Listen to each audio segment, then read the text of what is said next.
Good morning दोस्तों। आज Lucent का क्लास भूगोल का 14 करने जा रहे हैं। 13 तक का आपका वीडियो अपलोड है और साथ में पूर्वावलोकन का भी क्लास बीपीएससी का चल रहा है कि जो कि 70 बीपीएससी प्री से लेकर 39वीं बीपीएससी प्री तक का क्वेश्चन विथ आंसर ऑब्जेक्टिव तथा सब्जेक्टिव दोनों का क्लास लिया जा रहा है।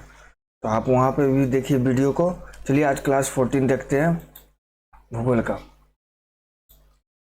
वर्षा से पहले आपका ये क्लास करा दिया गया था नोट तक। आज वर्षा से चलेंगे। वर्षा, जब जलवाष्प की बूंदें जल के रूप में पृथ्वी पर गिरती है तो उसे वर्षा कहते हैं। वायु के ठंडा होने के विधियों के अनुसार वर्षा 3 प्रकार की होती है। सामान्य वर्षा, पर्वतकृत वर्षा और चक्रवाती वर्षा। सामान्य वर्षा, जब भूतल बहुत गर्म हो जाता है तो उसके साथ लगने वाली वायु भी गर्म हो जाती है। वायु गर्म होकर फैलती है और हल्की हो जाती है।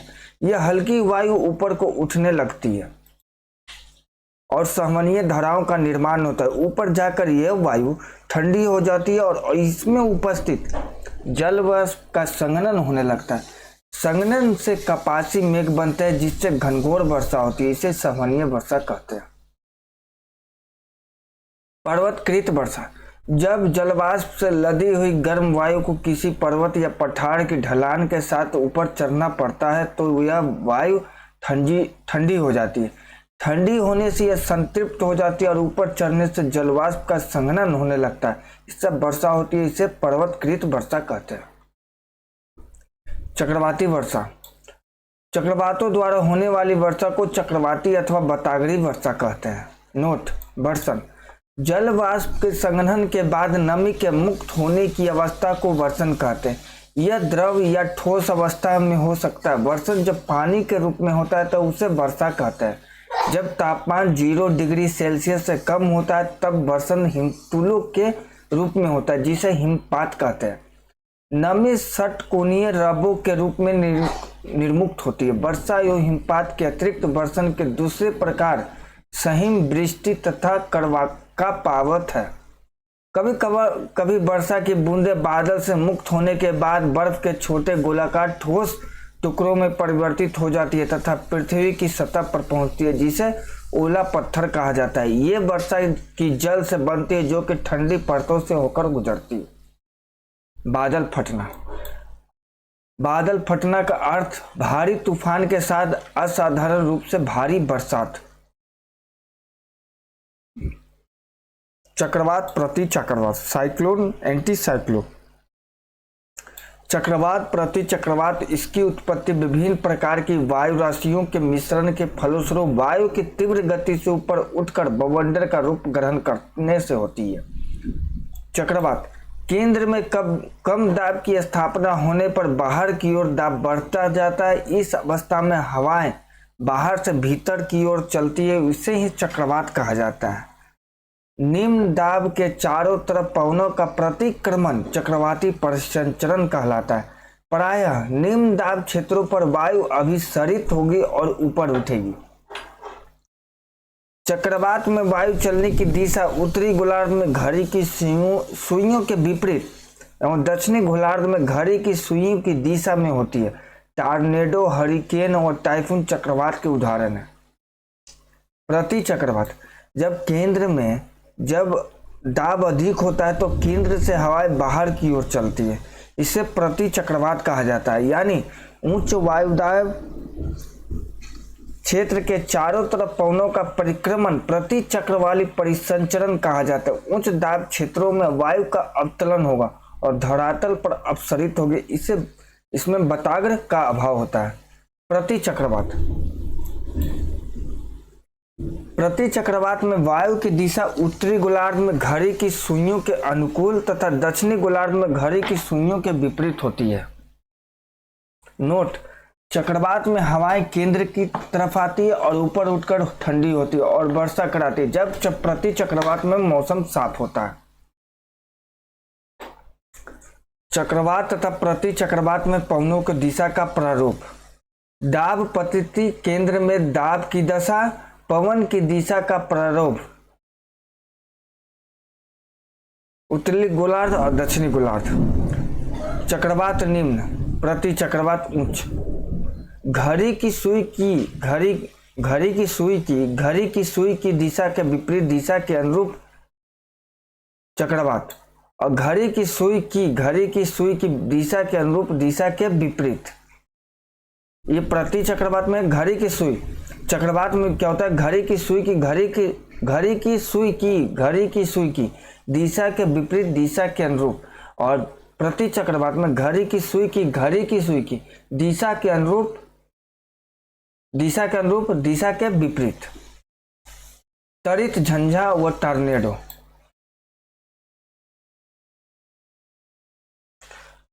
त्वरित झंझा या व टॉर्नेडो यह भयंकर विध्वंसक अल्पकालीन स्थानीय तूफान है। यह अपेक्षाकृत कम क्षेत्रफल तक ही सीमित होते हैं।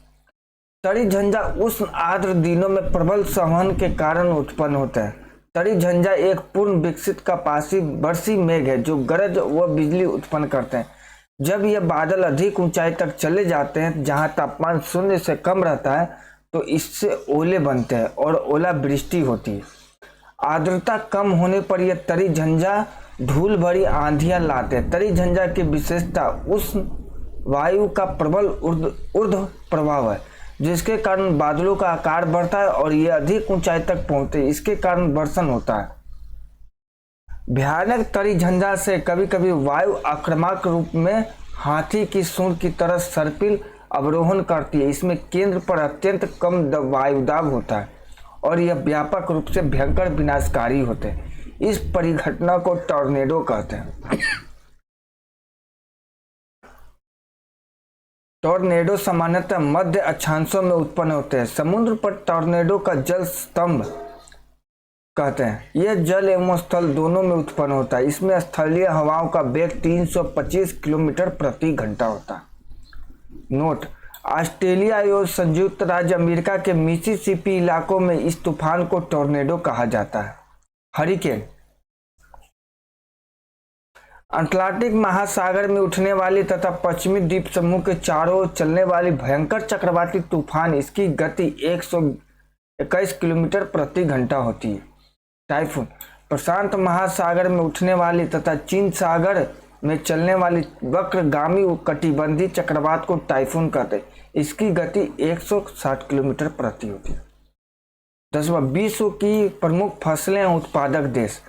गेहूं का प्रथम स्थान चीन में, चावल का चीन में, मक्का का यूएसए में, कपास का यूएसए, चाय का भारत, गन्ना का ब्राजील, रबर का थाईलैंड, तंबाकू का चीन, कहवा का ब्राजील।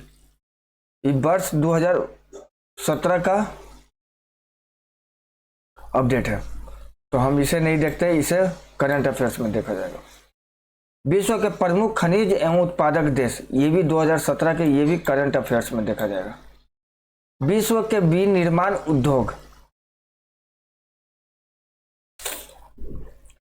विश्व के विनिर्माण उद्योग।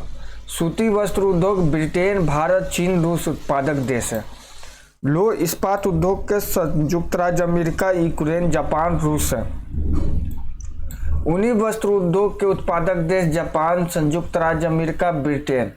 रेशमी वस्त्र उद्योग के रूस, जापान, चीन, फ्रांस, भारत।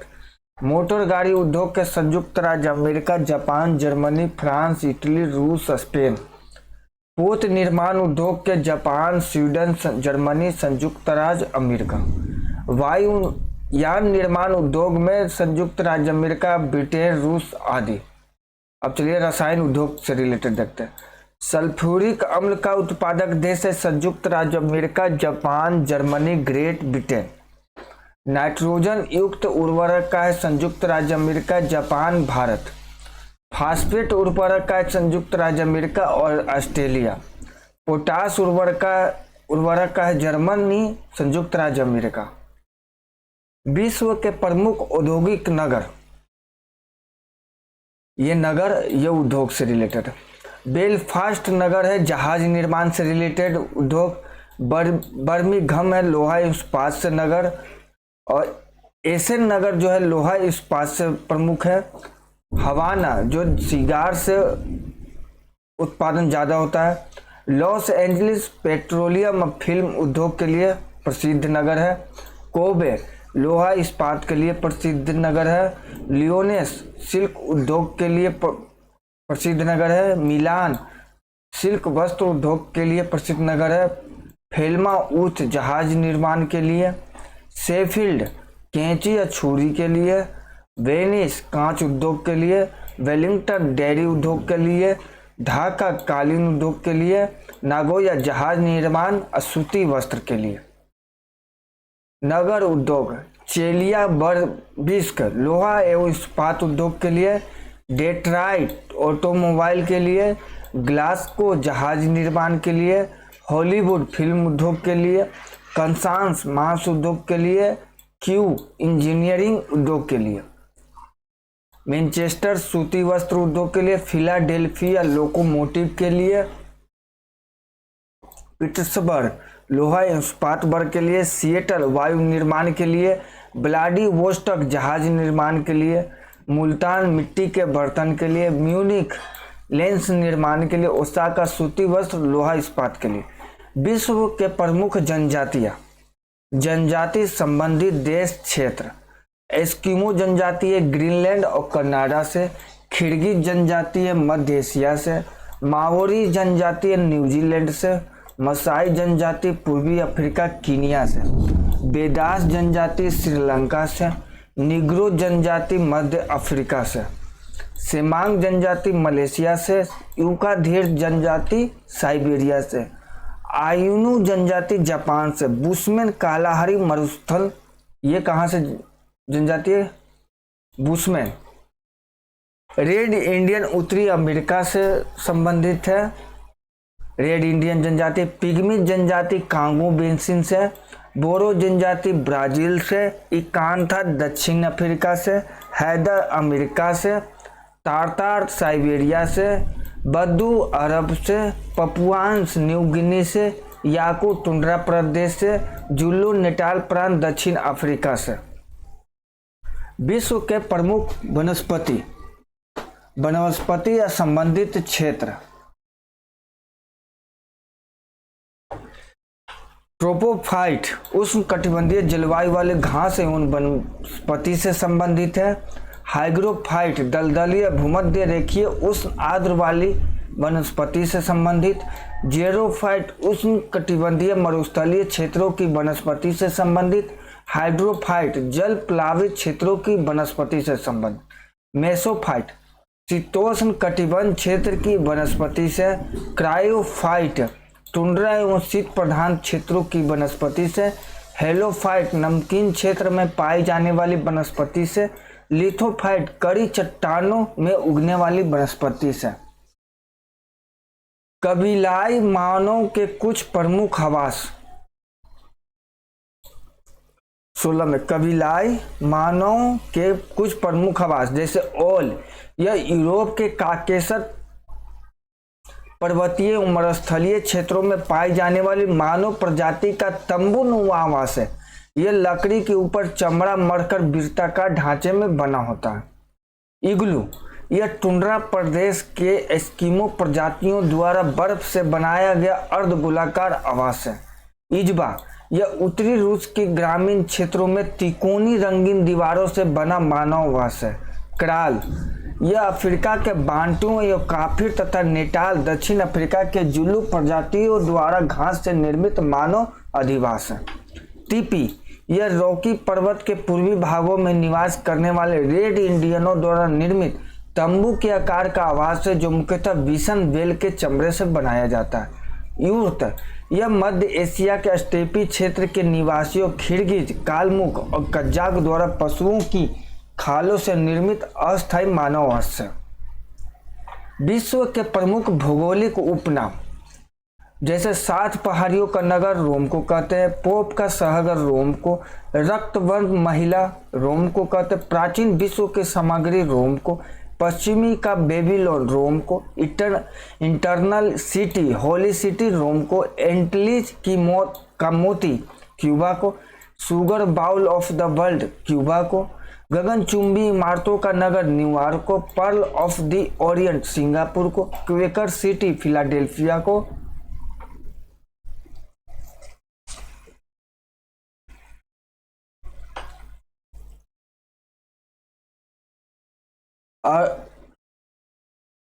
अरब सागर की रानी, पूर्व का वेनिस कोचीन भारत को, सूर्योदय का देश जापान को, land of thunder volt Bhutan को,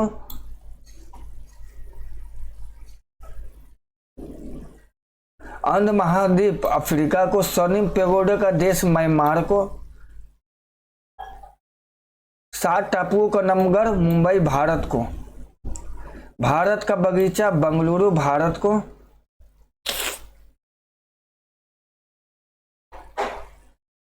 विश्व के प्रसिद्ध स्थान,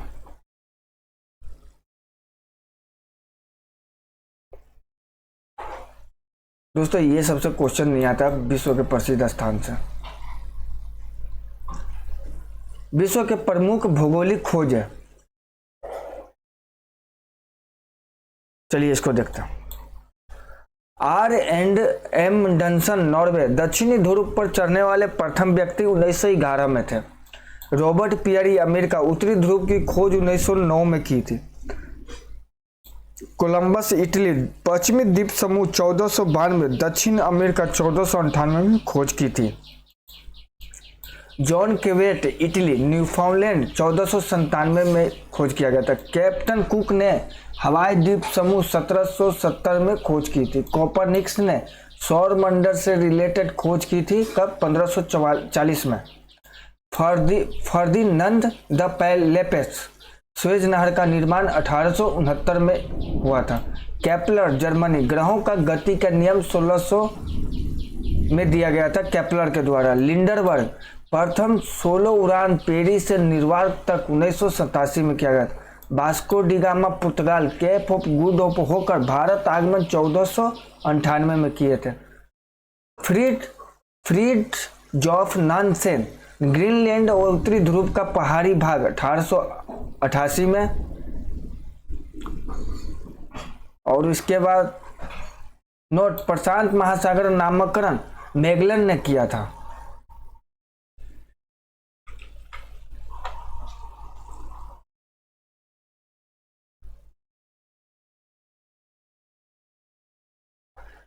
भौगोलिक खोजों को प्रोत्साहन देने में जिन शासकों ने प्रमुख भूमिका निभाई उनमें पुर्तगाल के राजकुमार हेनरी द नेविगेटर तथा स्पेन की महारानी इसाबेल प्रमुख है।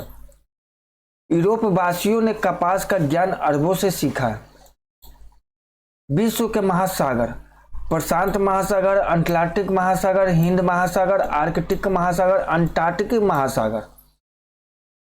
प्रशांत महासागर का गहरा स्थान कहाँ? मेरियाना गर्त 11,022 मीटर।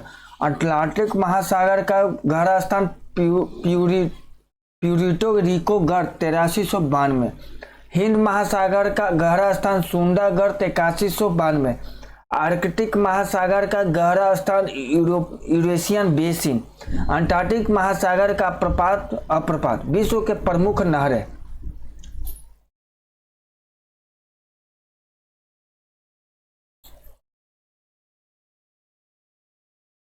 स्वेज नहर मिस्र, लाल सागर और भूमध्य सागर के बीच स्थित है। पनामा शहर पनामा कैरिबियन सागर और वह प्रशांत सागर के मध्य है। ईरी नहर संयुक्त राज्य अमेरिका ईरी झील और मिशिगन झील को जोड़ती है।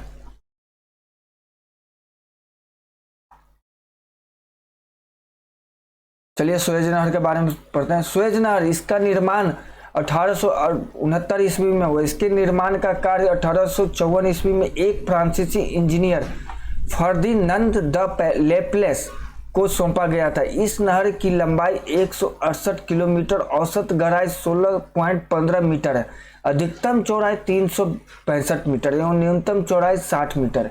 इस नहर के उत्तरी प्रवेश द्वार पर यानी भूमध्य सागर की ओर पोर्ट सहित तथा दक्षिण प्रवेश द्वार पर यानी लाल सागर की ओर पोर्ट सुएज स्थित है। इस नहर के उत्तरी भाग में लिटिल झील, मध्य भाग टिम्सा झील एवं दक्षिण भाग ग्रेट बीटर झील है। ये सभी खारे पानी की झील है। इस नहर के पश्चिमी किनारे पर इस्माइलिया नगर है। 1956 ईस्वी में मिस्र द्वारा इस नहर का राष्ट्रीयकरण किया गया। पनामा नहर, पनामा नहर, इसका निर्माण 1914 ईस्वी में प्रारंभ में इस पर अमेरिका का अधिकार था, परंतु 2000 ईस्वी से इस इस पर पनामा का अधिकार हो गया। इसे जलपास प्रणाली कहते हैं। विश्व के प्रमुख जल डमरू मध्य, जैसे जिब्राल्टर, बेरिंग जल डमरू मध्य, आर्कटिक और बेरिंग सागर, जो कि अलास्का, संयुक्त राज्य अमेरिका व रूस को अलग करता है। जिब्राल्टर भूमध्य सागर और अटलांटिक सागर से संबंधित है, यूरोप और अफ्रीका को अलग करता है। डोवर जल डमरू मध्य उत्तरी सागर एवं अटलांटिक सागर को संबंधित है, जो कि अलग करता है ब्रिटेन एवं फ्रांस को। मलक्का जावा सागर एवं बंगाल की खाड़ी से संबंधित है, यह मलाया और सुमात्रा को अलग करता है। फ्लोरिडा मैक्सिको की खाड़ी एवं अटलांटिका का फ्लोरिडा संयुक्त राज्य अमेरिका एवं वेस्ट इंडीज को अलग करता है। पाक बंगाल की खाड़ी एवं अरब सागर भारत और श्रीलंका को अलग करता है। विश्व के प्रमुख जल संधियां, पाक जल संधि मन्नार एवं बंगाल की खाड़ी संबंधित जो भौगोलिक स्थिति है भारत और श्रीलंका का है। उसके बाद बेरिंग का देखते हैं। बेरिंग सागर एवं चुक्सी सागर अलास्का और रूस को भौगोलिक स्थिति है। फ्लोरिडा मैक्सिको की खाड़ी और अटलांटिक महासागर अमेरिका और क्यूबा से संबंधित है।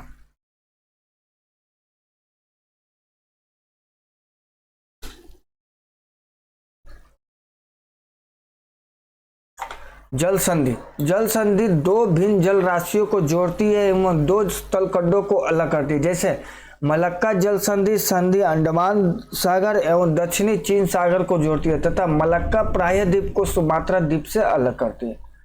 बेरिंग, जिब्राल्टर, बाव एवं मंडप, बासफोरस व टोरेस जैसी जल संधियां महाद्वीपीय विभाजक है। सुंगारू और डोवर जैसी जल संधियों से होकर स्थल भागों को जोड़ने वाले रेलवे सुरंग बनाया गया है। जिब्राल्टर को भूमध्य सागर की कुंजी कहा जाता है। भूमध्य सागर की सीमा यूरोप, एशिया, अफ्रीका तीनों महाद्वीप से मिलती है। जिब्राल्टर को भूमध्य सागर की कुंजी कहा जाता है। भूमध्य सागर की सीमा यूरोप, एशिया और अफ्रीका तीनों महाद्वीप से मिलती है। नोट: माल्टा देश भूमध्य सागर में अवस्थित है। ये तीनों द्वीपों माल्टा, गोजो तथा कोमिनो से मिलकर बना। इसकी राजधानी वेलेटा है। विश्व के प्रमुख जल डमरू मध्य, ये हो गया क्लास। विश्व के प्रमुख नदियां, जैसे नील नदी है, विक्टोरिया झील बुरुंडी का उद्गम स्थान है। अमेजन, लेंगो, विलफेरो इसका उद्गम स्थान है। मिसिसिपी, मिसौरी, रेड रॉक पर्वत स्रोत अमेरिका में। यांगसी तिब्बत का पठार।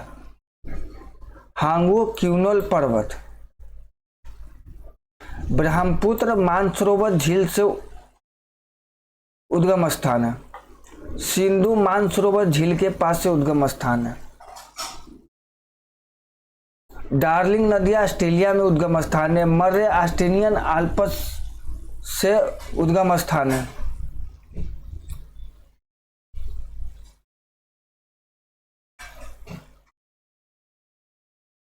गंगा गोमुख हिमानी से उद्गम स्थान है। मिकांग नदी थाईलैंड, कंबोडिया, लाओस, चीन, म्यांमार एवं वियतनाम से होकर बहती है। डार्लिंग नदी की लंबाई उसके सहायक नदियों बलोनी, कोंडोमिन एवं कल गोवा को मिलाकर है। चलिए, आसमन बांध और नासिर झील नदी पर है एवं हुअर बांध कोलोराडो नदी पर है। मिसिसिपी मिसौरी नदी विश्व के सबसे बड़ी नदी तंत्र बनाती है। यह नदी पक्षीपाद डेल्टा बनाती है। परित्यक्त डेल्टा का उदाहरण है हांगो नदी द्वारा प्रस्तुत किया जाता है। विक्टोरिया जलप्रपात व करीबा बांध जाम्बेजी नदी पर स्थित है। कांगो या जायरे नदी विषुवत रेखा को 2 बार काटती है। लिम्पोपो नदी दक्षिण अफ्रीका मखर रेखा को 2 बार काटती है। लिम्पोपो नदी, ये काफी इंपॉर्टेंट है। लिम्पोपो और माही नदी। माही नदी कर्क रेखा को 2 बार काटती है भारत में। लिम्पोपो नदी मकर रेखा को काटती है 2 बार। अमूर नदी चीन व रूस की सीमा बनाती है। नदियों के किनारे बसे विश्व के प्रमुख नगर, जैसे बगदाद इराक, इसे टाइग्रिस नदी के किनारे। बर्लिन जर्मनी, सिप्री नदी के किनारे। पर्थ ऑस्ट्रेलिया, स्वान नदी के किनारे।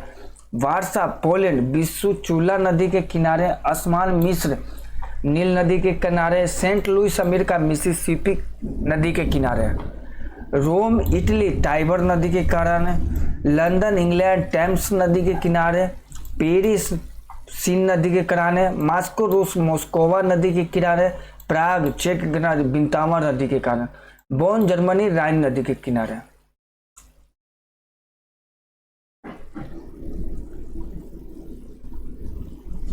विश्व के प्रमुख जलप्रपात, जी इसका क्लास कल देखते हैं। तो थैंक यू, और चैनल को ज़्यादा से ज़्यादा शेयर करिए, सब्सक्राइब करिए और कमेंट करिए।